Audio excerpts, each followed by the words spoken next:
to another edition of The Pedal Shift Project. The Pedal Shift Project is a series of conversations, thoughts, and experiments on bicycle travel adventures. From tips and tricks to ideas on how to ride your ride, let's shrink the world by bike.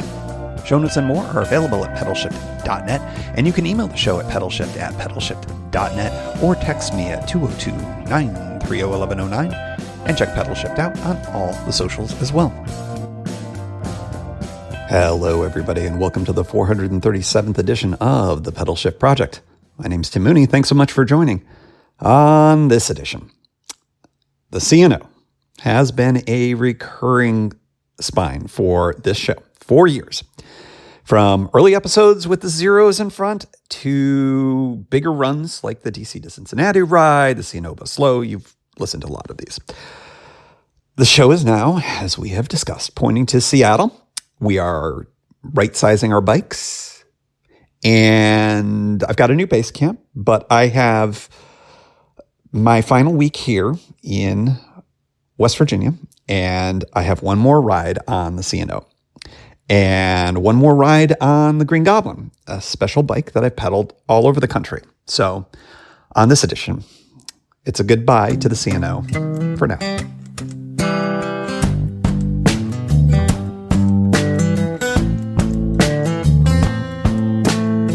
Good morning from Hancock, Maryland, along the C&O, and you have already heard the opening to this, so you know this is it's not it, but it is it.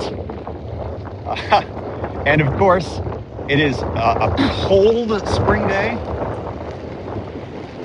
here on the C&O, and this is a couple of well, definitely the last ride on the Green Goblin, because after this ride I am going to be taking it to its donation place, and that is obviously has some finality to it, but I'm excited to get it out.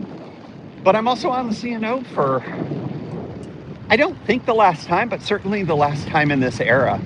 And as I mentioned, you know, it's this has meant a lot to me, this trail. But I will say, here I am going towards Cumberland in Hancock, and I haven't been here in a while. And it's been so long that they did the new surface. It is the new surface here in this section, which is wild to me. The trail is wider and obviously just kind of perfect. And so it's just a reminder that, you know, these things evolve and change, and it's going to keep going on without me and doing its thing. And that's kind of exciting and fun. And I'm really glad I am able to ride on the new surface here. One more, or the first time and one more time. I don't know how far this goes out. And that's odd to me because I've been so plugged in over the years on the news of this trail and, you know, what's going on and, you know, outages. And you've all, especially if you've been around for a while, you've heard about it from me. You know, through the years. And it makes me realize that, you know, I've been so distracted for really the better part of the last year and a half for a variety of different reasons. But I just haven't been as connected to the trail. And so that's why me having the ability to say, as the French say, au revoir, as opposed to goodbye, you know, it's sort of till we meet again. It's why that's important to me at this point. The plan here is to ride out for a little bit, go to at least the first campground here, and then, you know, we can talk a little bit more about the trail, the towpath, what it means for me and what it's meant to the show and all of that. And of course the Goblin here, which it's there's still a part that I'm sort of like, I don't want to let this bike go, but you know, at the same time, it's time, you know, and I try to be a looking forward guy as much as I can. I wish I were better at that. But, this is a bike that honestly never fit me to begin with, like in terms of its frame size and stuff.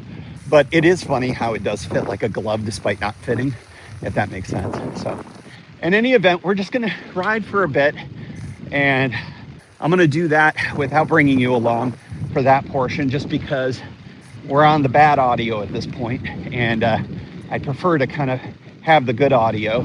I realized to my horror that I had no good microphones with me as I'm sort of paring down the life here in West Virginia. As I record this is my final week here.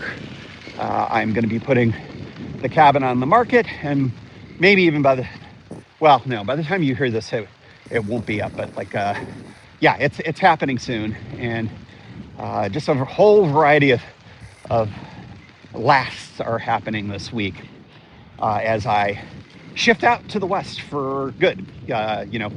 Everything will be out there. I will own nothing on the East Coast starting very shortly. So that's got a ring of finality to it as well, as I've been kind of doing the bi-coastal thing for the better part of the last 5 or 6 months or so, and made the call to make this to make more of a commitment to the West Coast. I'm fairly terrible with commitment, despite all of the things that show otherwise. But here we are on this maybe final ride. So, anyways, I'll catch you at the campground. We'll talk more. From a log on the side of the Potomac River, across from West Virginia, here on the Maryland side, White Rock Hiker Campground was occupied, so decided to ride a little bit further on down and find a spot. And this is the spot. And you should go to the show notes, because I took a few pictures of me sitting on the log looking all contemplative and stuff. And yes, it was completely staged, but at the same time, it's real, because here I am. So this is not a gear episode. This is not a travel log episode. I guess maybe it is, but it is an homage, if you will, of what this trail has meant to me, and maybe to some of you as well. I know a bunch of you who listen to the show are local to the region, and this is also your trail too. It is certainly not mine. It is a shared, wonderful resource. It is a National Historic Park, as many of, and it's undergone a lot of changes over its entire time. Of course, it is a towpath. And as a towpath, it was to have horses and donkeys and other pack animals pull boats along the canal there. That, of course, is long gone. But now it's become an escape, a resource, a commuter option for a lot of people. And it really was a special place for me for, I guess we're going to call it 15 or 16 years. We'll call it 15, as I really started in earnest cycling here about 15 years ago. And that was the genesis of Pedal Shift, a few years ahead of it, in fact. But this was the thing that sort of kicked it off. It was a training ground for me as I prepared for my big first adventure, which was, as I've talked about on the show a bunch of times, the Climate Ride, sponsored ride in Northern California, and the just fantastic adventure that was. And it inspired me to come out here to get my cycling legs under me. And then when you see this resource and the camping and everything that's available there, it just got a lot bigger.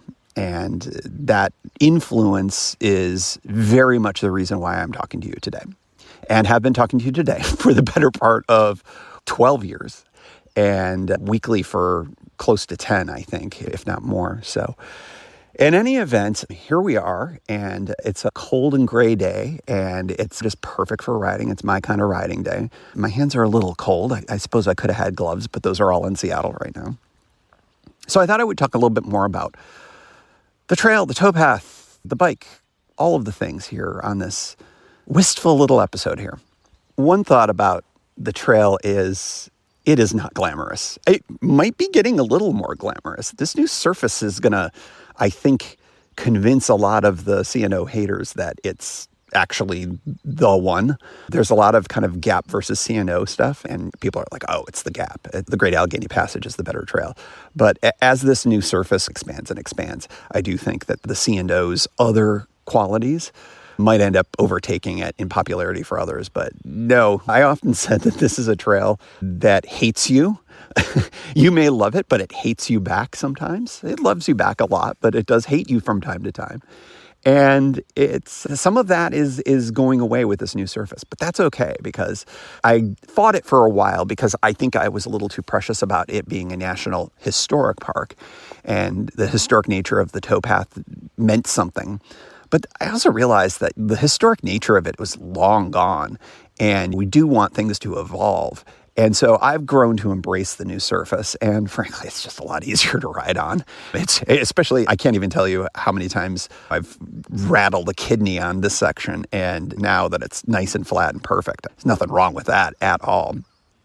But yeah, a large chunk of 430 plus episodes of this show really touched and was influenced by the towpath. The early C&O rides that I described before helped define what this show's voice was, helped define me as a bike adventurer, which sounds weird to say, but here we are. And it was helpful in defining my philosophy on getting out and riding. I'm not expedition guy. I've had expedition folks on the show. They're awesome. Definitely do your thing. Even MJ is a little bit more of expedition guy than I am. And what do I mean by that? You're going for weeks at a time and you're really pounding out miles, and there's some backcountry element to it. There are things about this trail that are like that, but it's really more of a go ride the thing near you kind of energy for me. And that's what's ending with my move. And that's going to mean that whereas before, this was my primary resource, this was my default, this is what would happen if I had space and time to go out for a few days, C&O, all the way. Now I'm going to have to be more intentional. I've talked about the C&O as being on the Mount Rushmore of U.S. rides and things like that. I'm going to have to travel back for that now, and I'm sure I will. I have a funny feeling I will. If there's one thing I've learned by living on both coasts, what happens reasonably quickly is when you're on one, you pine for elements of the other. And so you have heard me pine for the West Coast for the better part of 12 years, and I've gone out and I've scratched that itch, of course. But now I'm going to be out there as opposed to here, and I think I'm going to be like, oh, fall is coming, and I really wouldn't mind being on the C&O, and that's probably what's going to end up happening. It'll pull me out. Maybe not this fall, but next year, I can't say that it won't happen. And of course, I still have connections to the DC area. My day job remains the same. I'm just going to be remote out in Seattle. I think I've mentioned that. And yeah, I'll be coming back to DC for work things a couple times a year at least. So combining that into some C&O action, I can't see why not. But back to the influence on the show, the C&O gave the show repeatable adventures, accessible adventures, and it was a great example of you can ride the same ride, the exact same one, and every time it'll be different. And if that's one bit of throughput on this show that I think has been more important than anything else, it's that. I have repeated a lot of the rides multiple times. Oregon Coast, C&O, there's others. And every single time was different. Today was different. You heard it. I'm on the new surface. The weather is of a particular nature. The river's got a different look to it. Plans change. I was going to stop at White Rock and record this. Nope, somebody's there. Okay, I found a log. So every single time it's different. And even though there's great familiarity here, it's the repeatable adventure aspect of this trail that I think has made it so important to the show. And for a lot of you, I know as well. If you look at the archives of this show, and encourage you to do that. You get a taste of it at least once a month. Hopefully just once a month, but it's been a busy year.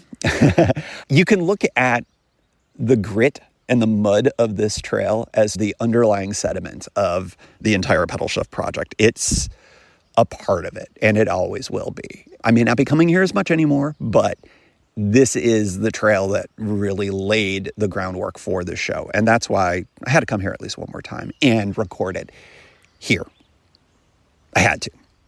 So I want to talk a little bit about some of those shows because it's worth doing a little member berries thing here and revisiting some of these. Now, I just threw these into bullet points, and I'll be honest, I have bike touring and bike adventure brain. And I may not remember all of these, but I threw all these down. Some of these are more generic than others, but fall C&O tour. How many of those did I do? I don't even remember. Maybe one of you knows this and you've cataloged this in a way that I haven't, but I think the fall is when this trail is most magical. Although I will argue right now, early spring is pretty great. When the leaves first come out, the green and the nature of the green and the green tunnels are almost lime. It's a very powerful green. It's not an older green that you get later in the summer, an established green, a dark green. It's that kind of new green that comes out. And the green tunnels that exist here are pretty nice. So spring is great, but fall is where it really shines. And I know a lot of you have ridden in the fall, and some of you do it in the early fall, or maybe just right before the fall when you end up with the pawpaws. There's, I think, paw trees near here right now. And some of you have experienced the bizarre Star Trek fruit that comes off of it. That's going to be something I miss. But of course, the foliage change. And sometimes it's early, sometimes it's late. Sometimes there's storms and it blows them all off and you get very little fall. And sometimes you get this extended fall and it's just amazing. And I know I'll be back for one of those. That is for sure.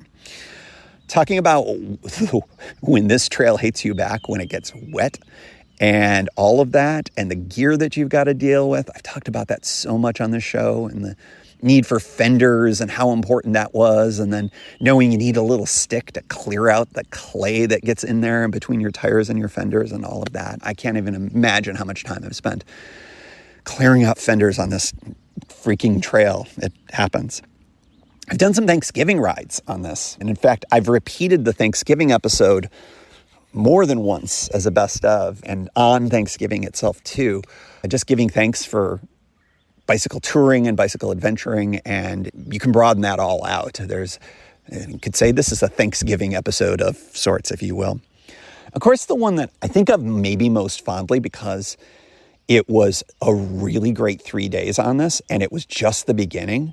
Normally, a 3-day through ride on this trail is plenty, but it just got me warmed up. And that was the DC to Cincinnati ride a bunch of years ago. Boy, that might even be getting close to 10 years ago, if memory serves. I'll have to check that out. But that was a huge adventure. And that was the one where I think I can piece together the beginnings of a cross-country ride. And I really loved that. And there were wonky parts, I will say. Connecting a couple of those trails was not awesome. It may be better now, I don't know, but really to do that. And then I did some wild camping on the Gap, but the C&O part, that was the thing that launched me off. And the best part about it was I had really decent weather, if I recall correctly, and also it was familiar, and it got 184.5 miles of riding. That really kicked things off, and I had a lot further to go. But I remember, because my mind was so focused on it being, I think, roughly a 2-week ride it was, give or take, the 3 days was just the beginning. And I remember just blowing through this and getting to Cumberland and being like, wow, that was fast, and just knowing how much more there was to come. And that was the one time where the C&O was a small piece of the adventure, but what a really important one. COVID.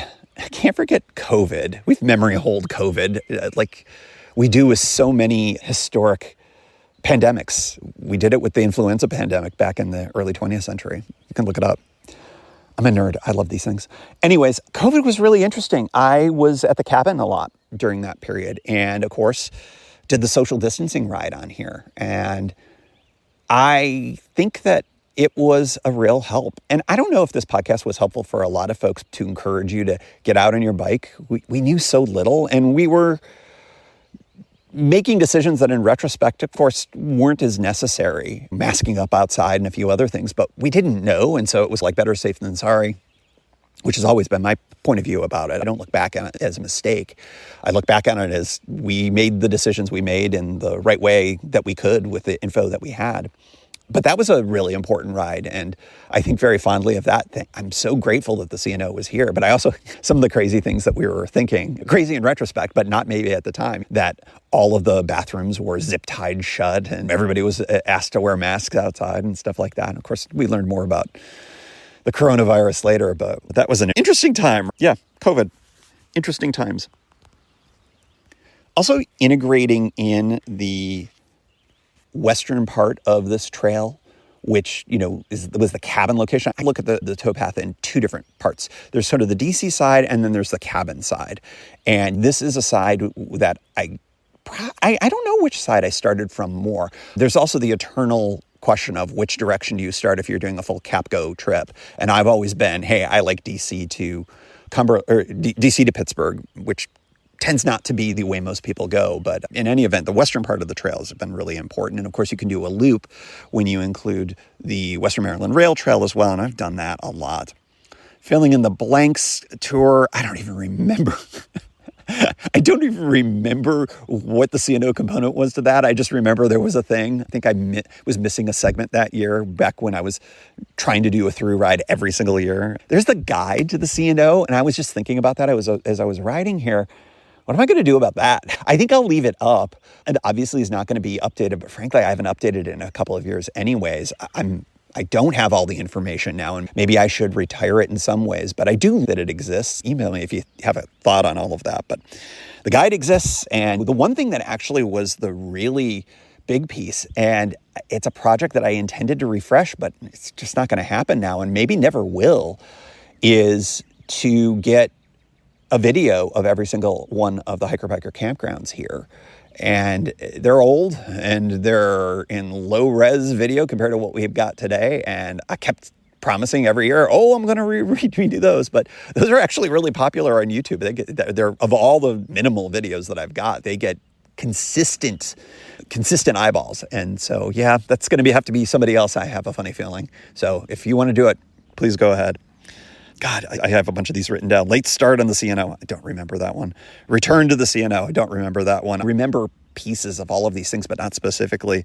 C&O, but slow. I do remember that one. I was struggling with fitness and weight during that period, and I was just going through a lot of stuff and needing to slow things down and feeling, it was my age and all that other kind of stuff. And now I'm realizing I just needed to get through what I was getting through and get some fitness back in me. And I think I'm there again, which is really good. But I don't regret the concept of taking this trail more slowly. Yeah, you can do it in a day, and then actually a day and a night. And there are people that do that, and man, hats off to you. 3 days for me was kind of the most aggressive I like to do it. But I'll tell you, there is something to be said about taking this towpath and taking more time and sitting here on logs by the river as I'm looking out recording this. It's just, man, this is great. This is really good. This is a reason to do this in 5 days or, I don't know, a week. You don't have to bang out 60 miles a day. What if you did it in 30 and took nearly a week? That's not so bad either, and really soaking it up. There's a lot of stuff to soak up here. There's a whole lot of other things, but ultimately at the end of the day, this was a path that mules and horses were on, and now bikes and hikers are on, and it's just real special to me. And it was really special for, I think, the show, and I think many of you agree. I need to turn to the old horse here as I look at this vintage Navarro Safari and talk a little bit about a bike. The Green Goblin has done its job, and I might get a little wistful about this. I was fine talking about the towpath, but you talk about your bike. Oh my God. Not every bike needs to be forever. And some bikes have chapters, and this is one that had a big one. This was my West Coast bike for years. Sat in my brother's garage. Got it from a bicycle charity in Portland, a community cycling center. Hats off. And it did a bunch of cool ass rides. And I would say that my most important decision is that donating this bike, I think, is more important than just staring at it, which is what I've been doing a lot. It served for the last few years as my trainer bike, and I definitely used it for that. And I could bring it out. I could bring it out for that too. There would be a way to do it. I could fly it with me. I just have to box it up or whatever. I could ship it. There's reasons for it. But at the end of the day, the bike has done its thing. By the way, you can probably hear soundscape. Now I'm on the C&O because you're hearing an effing train on the West Virginia side here. Yeah, part of how the C&O is. So you're going to have to deal with train noise as part of all of this, as I give more of a shout out here to the Green Goblin. Someone else gets to ride this. I don't know who it's going to be. It's probably not going to be for Huge Adventures. It's going to be somewhere in Berkeley County, West Virginia. Actually, is it Berkeley County there? No, actually, I think it's the next one to the west is where it's going to end up. But it's an inanimate object. It does not need to be anthropomorphized, although we do that a lot to our bikes. And I'm just going to say this. I want to say thank you to the Goblin.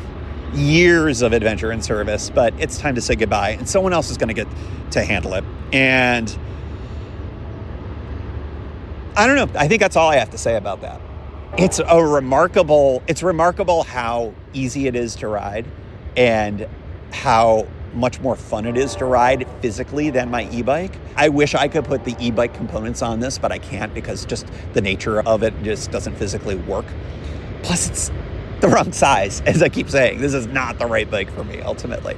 But at the end of the day, it was. And so the stickers that are on it, I think that's going to be the hardest part of saying goodbye to that. I've got stickers from other podcasters, other people I've encountered through the years. I've got the Oregon bike sticker on it. I've got a couple of older pedal shift stickers on it. That's going to be for someone else now. They're going to wonder, what the hell is this? But yeah, it's time. It's time. And it was a really great bike, and I'm glad that I had it. And it's also time to say goodbye. So I want to talk a little bit more about West Virginia real quick, because I've always had a mixed bag of emotions on West Virginia. It is what made this extra ability to do the C&O possible. And the trail towns on the West Virginia side, Shepherdstown, Harpers Ferry, are elite, absolute elite towns. In some ways, I always wish that I was able to live in one of those two. And I tried on a couple of occasions, but it just never worked out. It just wasn't possible. And I would say 100 times out of 100, if you are in the area and you can go to either of those two towns, Shepherdstown in particular, man, you just need to do it. And I got one more week living in West Virginia, and you better believe I'm going to Shepherdstown at least one more time. Maria's Taqueria and all the things that one does. It's closed today, so I'll go this week. But West Virginia was an important chapter of my life. I got my cabin in 2009. So that means that I'll be selling it here 17 years later. And it was a wonderful place and a wonderful base. And of course, I talked about it a lot. And the transition to Seattle will be really different. Being my primary base for the last year in particular made me realize that I love being out remotely. But at heart, I'm a city guy. And I need to get back to a city. And that's why Seattle is happening. And so that transition from West Virginia to Seattle is deliberate and intentional. And how about another word that means the same thing in this context? And saying goodbye to West Virginia and to the cabin in particular, because there are elements of West Virginia that are a little wonky to me still. I'm not Appalachian by nature, and many elements of Appalachian folks, as interesting and cool as they are, is different than this kid who grew up in Western New York and who has more of a Pacific Northwest mentality now. It's just different mindsets. And so, yeah, it's time there too. It's time to say goodbye.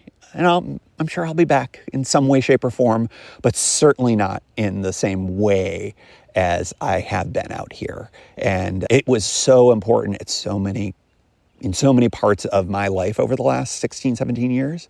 COVID in particular, the last year in particular, it was a place for me to go to, which was important for the last year.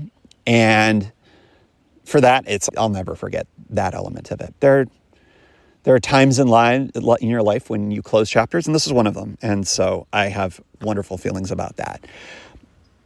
The C&O has ghosts.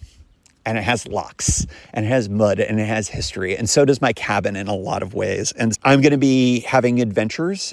I'm just going to be having them elsewhere. And so I'll always have these. And I got to document so many of these on this podcast. So maybe it's time to think about wrapping this up and looking at this as an end of the era. Endings don't need to be dramatic to be real. That's for sure. Sometimes it's just one more ride, and that's what this is. And there's can we call this gravel, this new surface? We'll call it gravel. It's the same river.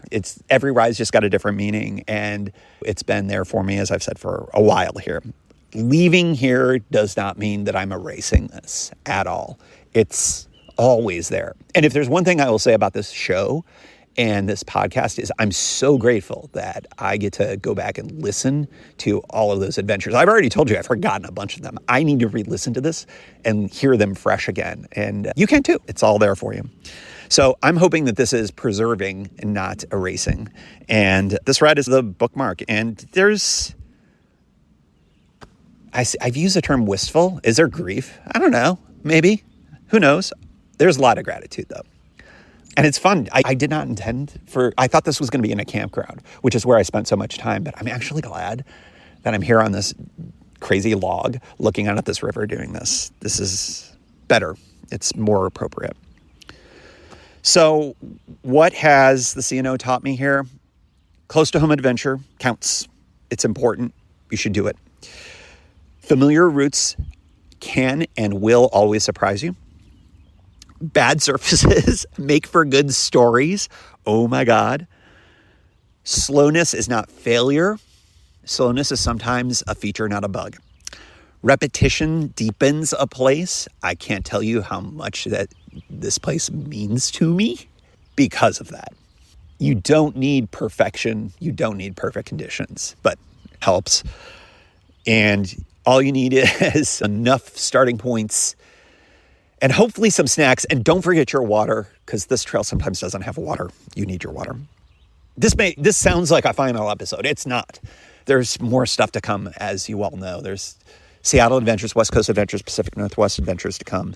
But I'm changing base camps. I said that before. I've had a few episodes already and that's the theme. But I'm going to be trading this for ferries, for islands, other trails, maybe a little more city adventures, coastal routes. All the stuff that I used to have to travel for is now going to be the backyard. And I think there's more. And I think that I won't be repeating or needing to repeat the same rides over and over again as much for the hometown or the home region stuff. And that's pretty exciting. So there's going to be new characters. The C&O is going to be like the big character on your favorite show that left the show after 6 seasons. Or I guess 17. And they're referenced every once in a while, but the actor doesn't come back. But then they come back for maybe a guest appearance in some episode in a future season. I think that's a given. So the show carries forward, and it's just going to be a little different, of course. I wrote down a bunch of different closing lines here, and I don't know which one I'm going to pick. I'll pick 2. This is goodbye to the C&O as my backyard. And as pedal shift rolls west, the mud stays here. All right. Time to go.